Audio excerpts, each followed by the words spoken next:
hapon mga kalibre. So sa gusto pala magpagawa ng mga board dyan sa ating mga minamahal na customer o mga tropa. So nandito lang tayo sa Binakayan. So ilagay na lang natin dito yung address o sa caption yung address kung saan tayo matatagpuan. So mayroon tayong gagawing board dito. Kunting tips lang to. Putok ang fuse to. Ano ang error nito? P6 o E6. So may shorted.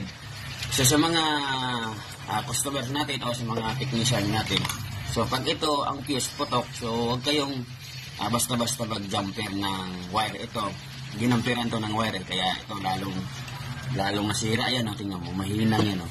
So dinamperan yan.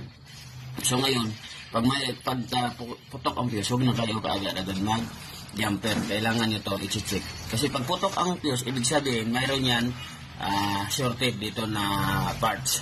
So yan lang ang tips natin mga kalibre. So sa gusto magpagawa at sa mga tropa natin mga tech, so dito na sa taas yung address natin. So Boss Air, Binakayan, Kawit, Cavite.